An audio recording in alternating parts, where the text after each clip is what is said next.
The NCAA tournament is in full swing, and we have another locked on bracket breakdown as 2-seed UCLA beats 7-seed Northwestern 68-63 on Saturday night to advance to the Sweet 16. I'm Isaac Shade, and we are joined now by the host of Locked On Bruins, Zachary Anderson Yaxheimer, and my brother, Jaime Jaquez, just went absolutely nuts in this game. 24 points on 11 of 19 shooting, 8 boards, 4 assists. I mean, it just feels like he is saying, come on, Bruins, let's go. I got it. What do you see night in and night out from this young man? I think we're seeing there's a reason why he won Pac-12 Player of the Year and why the guy who came up runners-up, they're out of the tournament already. I think it's clear, when it came down to who needed to show up and stand out for their team, Arizona was full strength. The Bruins are clearly not full strength, and Jaquez, amongst many guys on UCLA, but Jaquez is just putting in work, using that footwork, getting easy buckets. I'm not sure if you're aware, but UCLA has the deflection bone. He's getting this deflection to go be that heart and hustle leader for the Bruins. He does it in every facet, in every category, and is just a true leader on the court for UCLA, proving game in and game out since the end of the Pac-12 season that he is the true conference player of the year. Indeed. Now, obviously, one of the major storylines for this team has been injuries of late. We already know Jalen Clark out of the mix, but some great news on Saturday as Adem Bona actually started this game, played 20 minutes, and was a perfect 3 of 3 from the field. Didn't have a prolific night, but he had a very efficient night in the shots he did take. How important is it for Mick Cronin to have him in the lineup? I mean, you saw Northwestern tonight. They had plus 11 on the offensive glass, and a fully healthy Adem Bona, I think, maybe can negate that.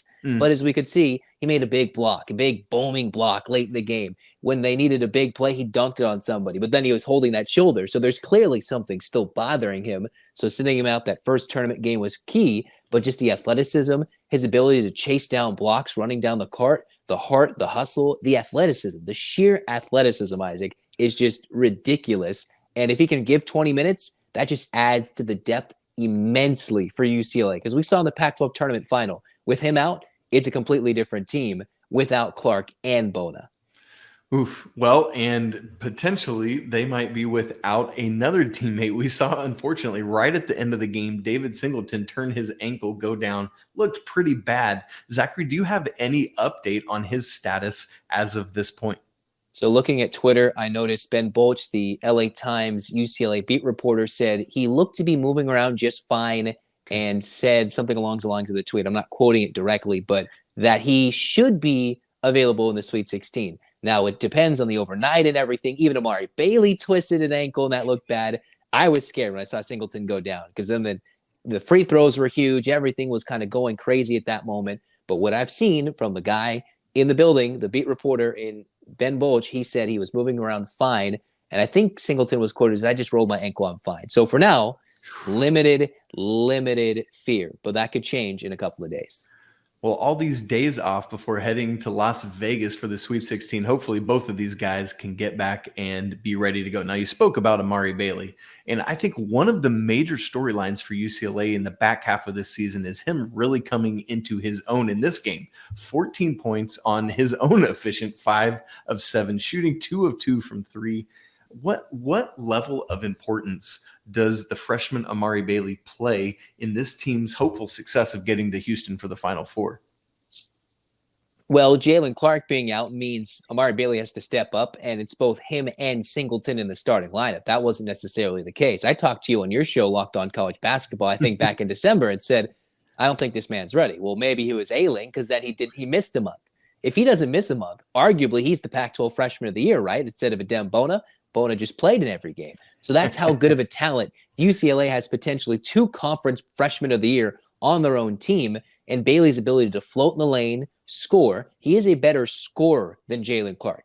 And while no one can bring the defense, the Bruins clearly need the points and the added minutes. And hey, Bailey had 6 assists, 4 rebounds. He's playing in everything, right? 38 minutes. The ability for him to just help lengthen whatever scoring drought, whatever it is, whatever he can do to help UCLA get buckets is key. Because even though Jalen Clark is amazing, he was struggling shooting the basketball at the end of the year. And Bailey just taking it over since Clark's been out has been immensely positive for not only his draft stock, but UCLA's national championship hopes.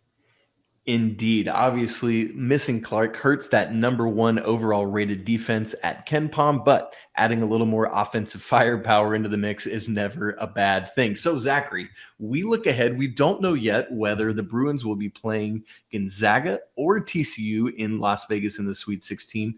Looking ahead, at least at the UCLA side of things, what are you hoping to see next weekend? In terms of memories, I think Gonzaga would be fun because, West Coast schools, Gonzaga has been really good these last few decades. And, heartbreak city, but then Gonzaga and the heartbreak in the Final Four. So, there's been so many recent moments in the last 15 years or so between UCLA and Gonzaga. But it's interesting considering Timmy, one, is a big man. They've got a couple of big men that could really hurt UCLA. But then there's TCU, who's proven they've done some good things as well. So for UCLA, biggest thing, we've already talked about it. It's just being healthy enough to play the basketball game. And I think the Bruins can play defense on anybody. Hey, what was it? Fairleigh Dickinson shut down Zach Edey, and they're the shortest team in the NCAA. So even if there's big men and there's limited size, UCLA's defensive efficiency, as you mentioned, number one in Ken Palm, should be just fine. It's just a matter of how these ankles heal up come the Sweet 16 matchup against either of those two teams. We will see what Mick Cronin and his staff has in the works for next weekend in Las Vegas. For more on the UCLA Bruins, make sure you are subscribed to Locked On Bruins. And for a full view of the bracket, check out our show, Locked On College Basketball. Both shows part of the Locked On Podcast Network, your team every day.